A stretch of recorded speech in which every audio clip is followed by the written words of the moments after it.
Hey everyone, welcome back to the Tres Jolie channel, my channel, whichever one you're watching this on. I am getting ready to work on the Moodboard inspired project for September. I have my cards, tags, and more kit leftovers from my regular 3 projects that I do using the kit in the month, and I have these pieces of chipboard which are not in the kit, but they are new to the Tres Jolie store, and they have these that had popped out, and I already have everything kind of separated, kind of getting ready to go. And I decided, you know, it would be fun making a kind of flip book, photo album-y, journal-y thing in a half circle. There we go. Now this was that round canvas that was in the March 2021 mixed media kit. It was an 8-inch canvas. You can see I kind of got stuff on it, but it's going to get covered, so that doesn't matter. Anyhow, and I very carefully split it in half. I was very meticulous measuring for the 4 inches so that I would get my radius exactly right, so that everything would line up. And it actually did, which might have even been more surprising, is I actually got my sides perfectly even. Okay, now in addition to this, which is going to be my cover, and I'm going to add this, or add bits of this, I kind of have a thought going on. This is really, I have an idea, and I'm working through it as I go along here. Alright, now the pinks of the papers that were in this month's Cards, Tags, and More kit, I think are great for using with with the mood board, with the pinks on that mood board. The pinkish is on that mood board. Now I've gone through the mediums that I have in my stash, and I have come up with what I'm going to use, because I love the colors, and I love that beachy theme.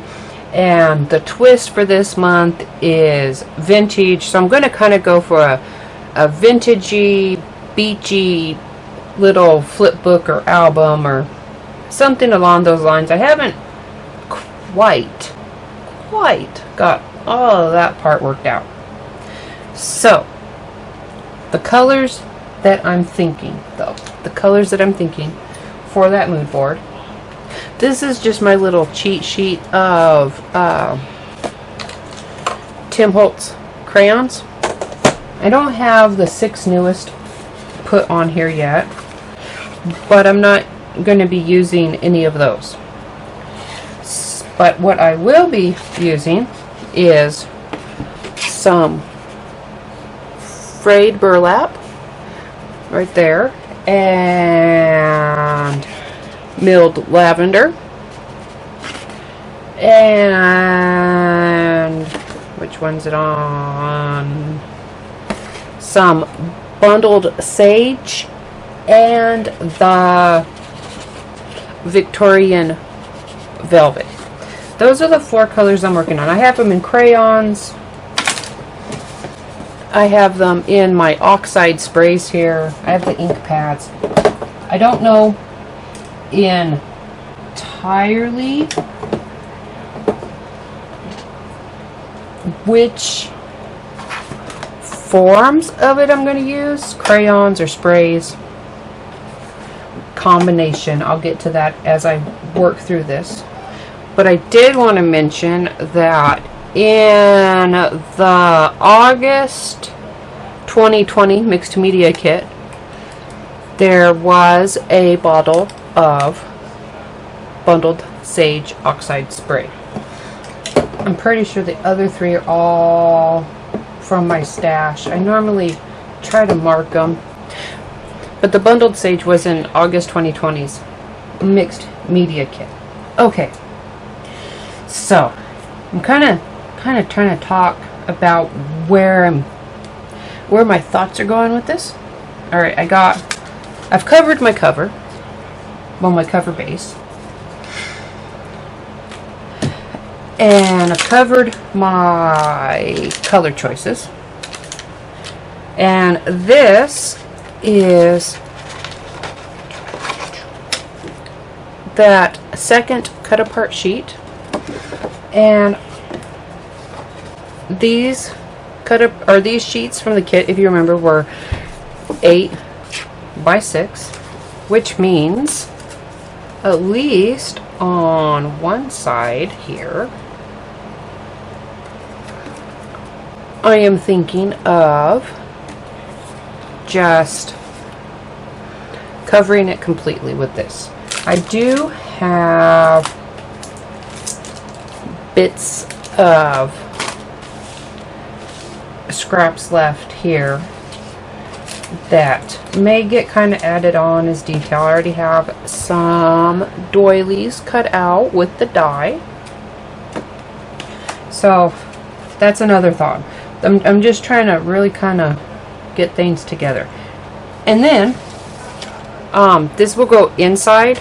I will be getting more papers from my stash, probably just solid cardstocks that I can decorate on, I think. But I want to turn these into little envelopes to go in there, just to hold, I don't know, note cards, trinkets, ticket stubs, memorabilia such as that. Now, these two were still full-size sheets. They were still 8 by 6. So I went onto my envelope punch board, and I actually just kind of went through what the paper sizes were to make certain envelopes. And since none of these on here said 8 by 6, I went just straight to 6 by 6s. And there are two choices for your 6 by 6. A 3 by 4 envelope and a 3.5 by 3.5 envelope. So I think, because these two are 6 by 6 now, I cut off 2 inches. There we go. I think that these I will make into the 3 by 4 envelopes. And this paper had already been partly cut down. It was already 5.5 inches by, I guess probably about 6 inches. So I trimmed off an extra 1/2 inch on one of the sides to make it 5.5 by 5.5, because I can turn that one into a 2.5 by 3.5 inch envelope. So that's what I'm going to work on. I am going to figure out exactly how I want to do my covers. I am going to create my envelopes, and I am going to go see if I can find some papers or cardstock that I will use as my inside pages. Plus, I am going to get a piece of just chipboard from my stash, some scrap chipboard I have, because I will probably use that to kind of make the spine along here. It's not going to be super thick, but I will use it to make a little bit of a spine, I'm thinking.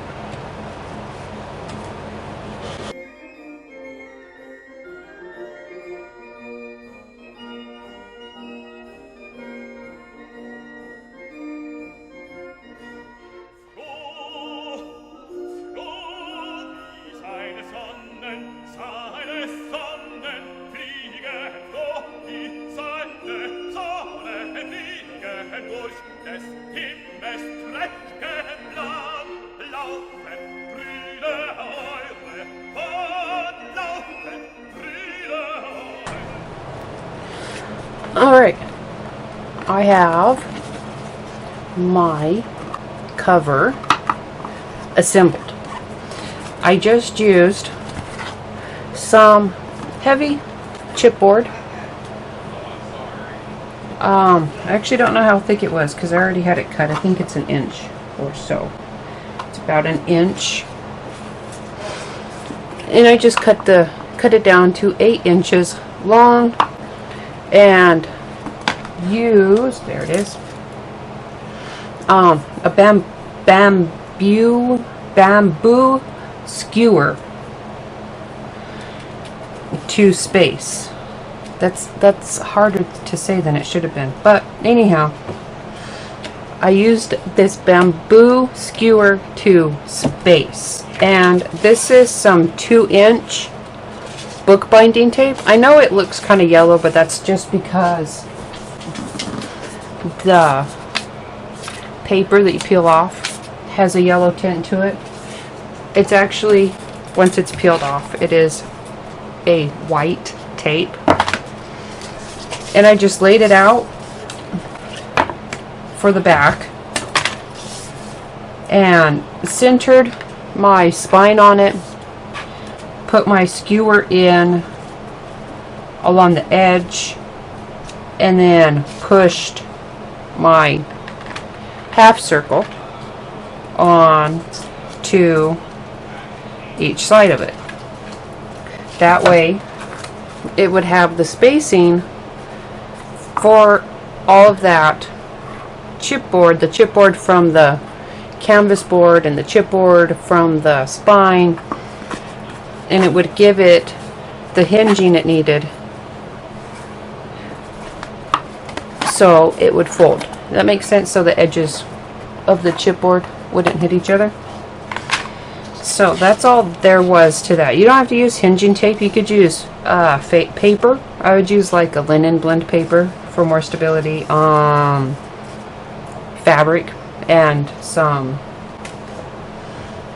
gel mediums, some PVA glue.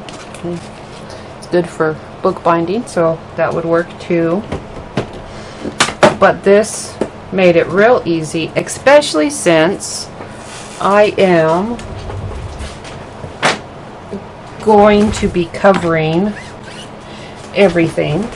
That's why I put it down right now, so that I would be able to cover the edges up.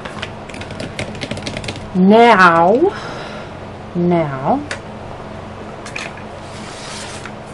to get ready to work on my undersurface here, which it took me a bit of thinking on that one, and someplace around here I have pulled, no, I didn't pull it out yet, darn it. I need to get out my frayed burlap distress crayon real quick here.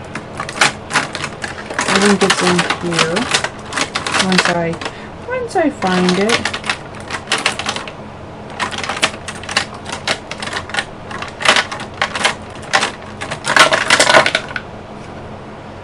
There it is. It actually just rolled on out for me, because I decided I'm going to kind of just go around the edges here with my frayed burlap distress crayon. And then after that, I'm going to seal it in with I think I'll do some gesso, and then I'll see how that is and I might add something else to seal it, but I think I'm just going to use some clear gesso, and that'll help spread it out. Now if you had paint or something, that would work too, but I kind of want to see how this crayon works on here with the texture of this board and what have you.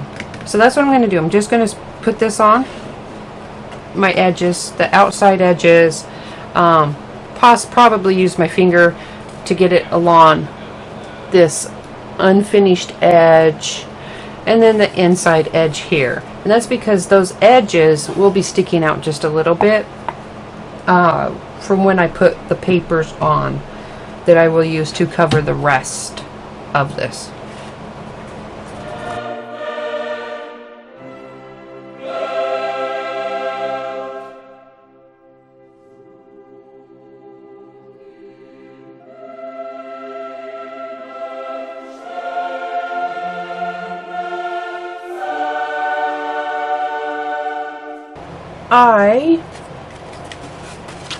I'm going to kind of talk about where I am right now.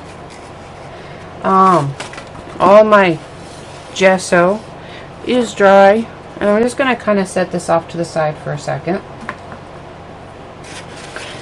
This is just some craft stock from my stash. I can't tell you where I got it from. It was a pack, and I don't know what the original label said because I can't find it. It is it's not quite as thick as cardstock, but it's also not paper thin, so it's in between. And I just cut out some 7 and gosh, I think it was 7 7/8 inch circles that I'm just going to fold in half, and I use my scissors to just rough up only a little bit, nothing major, just a little bit. Let's see if I can. There we go. I'm kind of down to one arm right now. I had like very minor shoulder surgery, so I'm trying to hold these up with one arm. I can work down here with this arm, but I can't really lift it right now. Anyhow, so that's kind of where I'm at right now. I didn't want, because this is vintage, you know, this is gonna, I'm kind of go for a vintage feel here. I didn't want the clean cut edges, which is why I just kind of have them, or I'm just going to rough them up like on this one. So let me kind of see if I can't get everything situated right now, because those are what I'm going to use as my inside pages. That is one that cut funny. Set that off to the side. I might find a use for it. Maybe make a pocket out of one of the curved edges. Don't know yet. So I have 1, 2, 3, 4, 5, 6, 7, 8, 9, 10. I thought that's what I did. I wasn't sure. Couldn't remember. So I'm going to make like 2 signatures, I think, of 5 each, that I will eventually put in here. So now that I have talked about that, I kind of want to work on my cover a little bit more. Don't forget, I have these new designs from Tres Jolie that I will be incorporating, so I just want to set those off to the side real quick.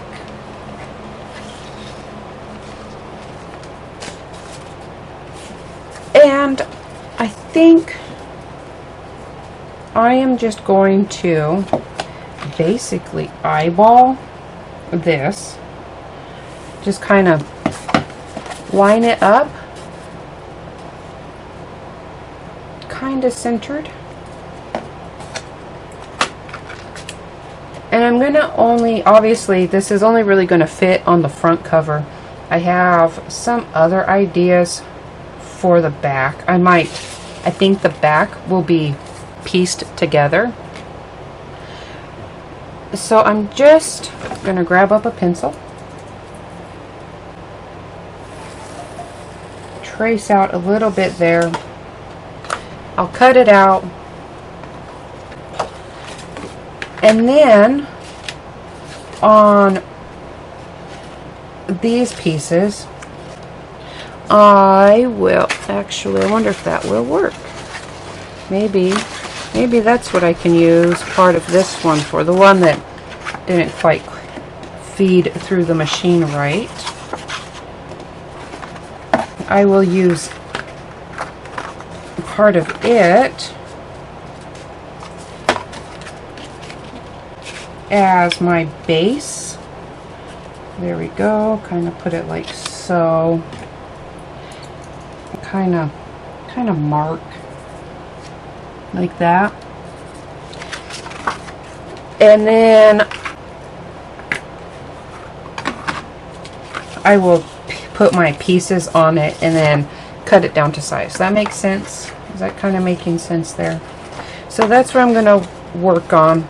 Just getting my cover pieces ready to go and get them glued down on here. And let's see, kind of thinking, how do I want it glued down? And I think I'm brush on some heavy gel. Yeah, I think I'll just brush on some matte heavy gel as my adhesive, just to make sure that it gets a good hold with that gesso and the Distress crayon on here and onto that binding tape.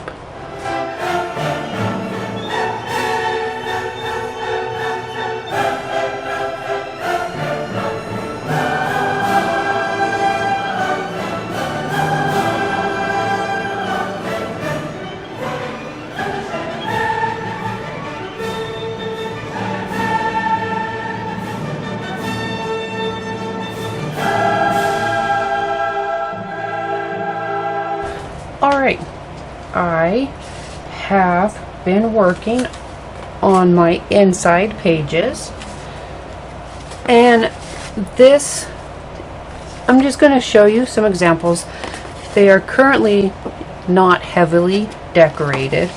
I've been going through the scraps that I have had left from my 3 projects this month using the Cards, Tags, and More kit.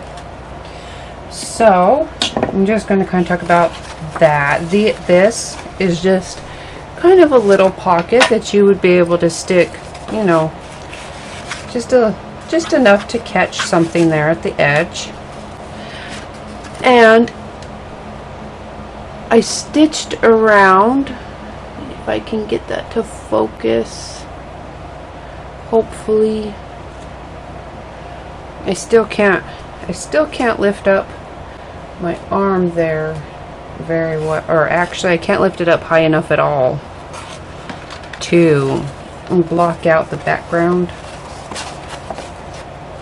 So let's try that. There we go.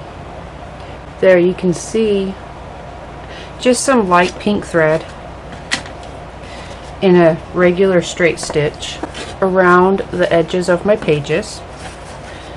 Some will have little pockets. I don't really want to call them pockets, but I guess that's the best way to describe them. And this one is also a little kind of pocket edge. And for these, what I did was I grabbed, now I don't think I have any that are quite long enough to really show, So I'll try to explain what I came up with. This was one of the papers that these had been cut out of. So I grabbed it up because it would have the curve I need. And we're just going to kind of, nope, not that one. I guess this kind of will work. I just lined it up. Like this one would be really small if I do it.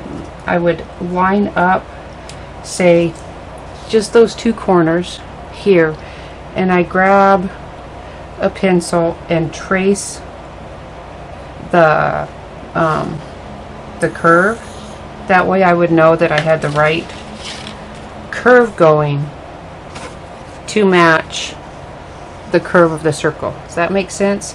And so then I would just kind of line it up and stitch it on. And that's what I did with these. Well, this one I did like that because this was only about that thick, or it was only that long. Yeah, that's it. These were the furthest corners, so I had to line those up. And this one, the reason why it's a little bit deeper is because it was longer, so I was able to work further up the circle. Does that make sense? Okay. And then, if you remember, my little envelopes that I had created, I am working on attaching those. I have done 2 of them. I have my stitching also around the pages, and I have, this is just some 1/8 inch double-sided tape, and I put it on 3 of the sides. So in addition to having the envelope, it also has a pocket behind them. And then I also added, well, I'll show you because I saved this one to show you. I have these 2 done. So I just got my double-sided tape exposed, and that's because I just want to make sure that these have some really good hold. So there we go. In addition to the double-sided tape, I added some glue, and that's partly for hold and partly kind of to make sure that that double-sided tape is covered along the edge, just so that it doesn't, nothing sliding in would get caught on the sticky. And I kind of spread it a little bit with my finger like so. Just a little bit of extra glue there. And then I eyeball lined it up and pushed it on, and then I turned it over and really pushed down on those edges like that. And that's all there was to it. And then I'll just take this over and add the stitching. You can do the stitching before. And these actually have, these 2 were the 2 bigger envelopes that had been made out of the full 6x6 cut squares, where this was the smaller envelope. And they did kind of get caught in the corners, but it's not a big deal. So there's how I did my little envelope pages.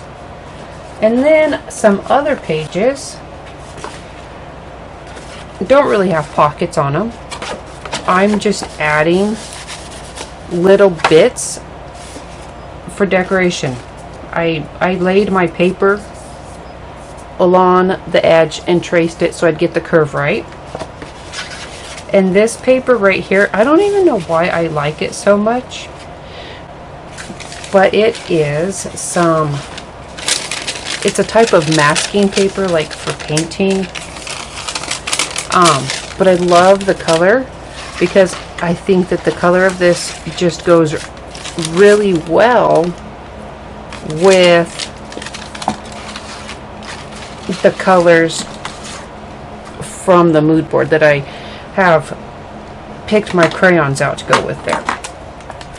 And since we have moved on to talking about this masking paper, I am going to use it to line the inside of my cover.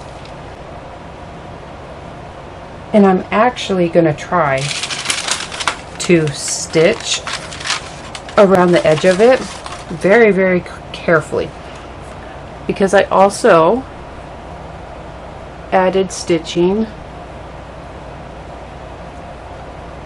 to the edges of the outside cover sheets before I glued them down. And when I made this, let me kind of grab up my roll. See, I have a big roll of this paper. So I just rolled out a piece. I'm going to explain how simple this was. No measuring really. And I laid my cover down, and I just grabbed a craft knife and cut it so that I was only going to work with this, so that would quit rolling around. But after I had my piece cut off, I laid it out and I traced around it with a pencil, and then I just cut just inside. Let me see. I actually can show you what I cut off. You can see my first cut. I hope if I can hopefully get it there. You can see there's my pencil line, and I cut just inside that pencil line there. And I went back and decided I wanted a little bit more of this edge showing, so that that crayon would show up there, and just eyeballed it and cut off just a real slim strip there. And I'm not worried about things being exact because this is vintage, and for me vintage goes along with being rough and uneven, because I just think that that's what makes it look more aged when it doesn't look perfect. So that's where I am here. I'm going to go and I'm going to see if I can sew on this. I don't know how well it's going to work. I think I'll run a little practice on a piece of this scrap paper before I do this, so just so I don't have to recut another one if it doesn't work, because I'm thinking it's probably too thin, but I still want to try. So I'm going to sew maybe along the edge, and then I'm going to come in with my matte super heavy gel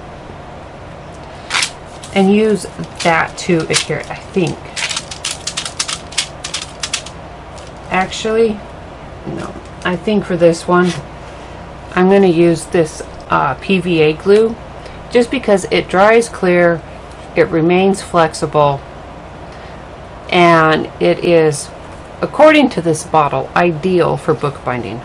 It works good for bookbinding any of the other times I've used it. So that's what I'm going to do. Ooh, and after this is glued down, I am going to take my can of workable fixative and give it a nice coating and let it dry. It doesn't take very long to dry. I have already actually sprayed some of this workable fixative on the outside, and that is for when I come back and do some work on decorating the cover, because this kind of works like gesso, but it's not thick like gesso, and it doesn't reactivate the crayons like gesso does, being a liquid. So when I get my pages finished up and my inside done and sprayed, then I will come back and talk about what I'm thinking about how to decorate and make my closure for my cover.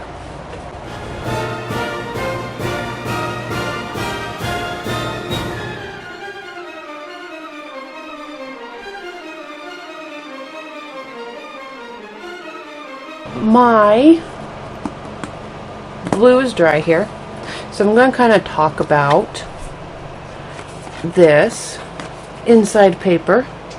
You can see it's a little wrinkly, and honestly, I wasn't sure whether or not this would wrinkle. It is such a thin paper. I didn't care if it wrinkled because I'm going for that vintage feel. So I just think that adding those wrinkles just makes it look more aged. If you wanted to use a thinner paper like this and avoid wrinkles, you would either have to work just small sections at a time and smoothing it as you went if you were using a wet glue, or you could use double-sided tapes, probably one bigger than that, but it's a little harder to reach right now. There, you use some double-sided tape and just run strips, and then that would probably work a lot better if you wanted to make sure your paper was smooth. But like I said, I didn't care if it went wrinkly because I think the wrinkles just make it look more vintage. And as you can see, and as I kind of already paused real quick there to show, I did get stitching on this paper. I was so happy about that. So I have the stitching around the edge, and then I added 2 lines on each side just to kind of make it look like they were separate pieces, even though they aren't. That makes sense what I'm trying to say there. So I am now going to work on kind of adding some decoration to this. I have my crayons, which I think I'm only going to work with crayons. I don't think I'm going to use any of my distress sprays. I kind of feel crayon-y right now. So I had the frayed burlap all around, and my other colors that I had chosen to go with this mood board was my Victorian Velvet and the milled lavender and that bundled sage. Just kind of a recap right there. And I have this Heidi Swapp stencil from my stash, which I'm going to use in combination with these crayons. I'm going to kind of get all of my supplies out and ready, because once I get going, I don't really know if it would be good to stop. Might lose my train of thought. Anyhow, so I'm going to kind of use this lattice stencil with the crayons, and anywhere I need to lift the color, I have some baby wipes right here. And I did also almost forgot to mention, I did spray my workable fixative on this morning after all my glue had dried. So I'm going to use this stencil both on the inside and the outside just to add a little something extra to these. And I think to start, I'll probably put layers down, use the wipes to lift up around the stencil, fill in with the stencil. Hopefully once I get going it'll make more sense. I kind of have a process that I'm thinking through, so I don't know how well I can kind of talk through it as I do it, which is why I want to explain what you're likely to see happening.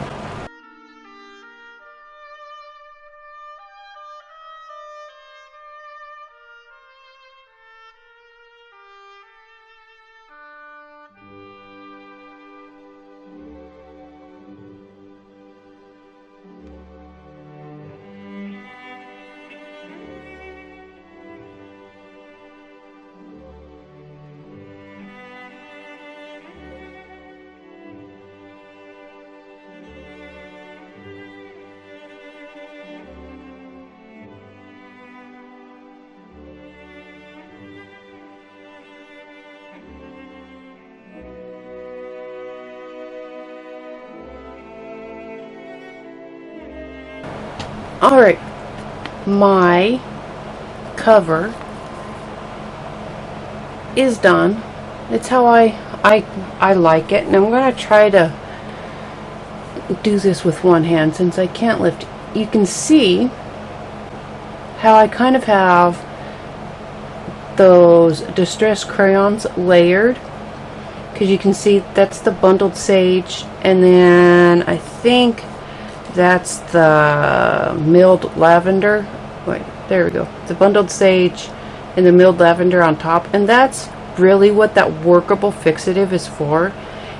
Because these are water soluble crayons, if I had tried to work on top, it would have just, or on top of each other, it would have just, well, it would have done that, where I kind of have it blended. Okay, but that workable fixative keeps my lower layer in place so I can work on top. So that's what I did there. Some of it I used my finger just to add the color through the stencil, and some of it I put the color down and then used a baby wipe to lift the color out. And that's how I did all of those colors. And you can see I have the layering going on over here too, and it still allows for my papers to be seen between. Okay, and here's the inside. The inside is very subtle. You can see it, especially when I get the light to hit it just right. But I will hold it up, see if it'll show. I have layering in here as well, and that side. And now to talk about, this is not a final sealer, it's only an in-between. So to seal, to add a layer of protection to my distress crayons, now that they're done, I added a layer of some matte Mod Podge acrylic sealer, and that's just to add the protection to that final layer, so keep it from smudging from being handled. So now my cover is done and completely ready to work with. I will get to my pencil markings when I start adding. So I just have to finish my inside pages, and then I will be ready for assembly.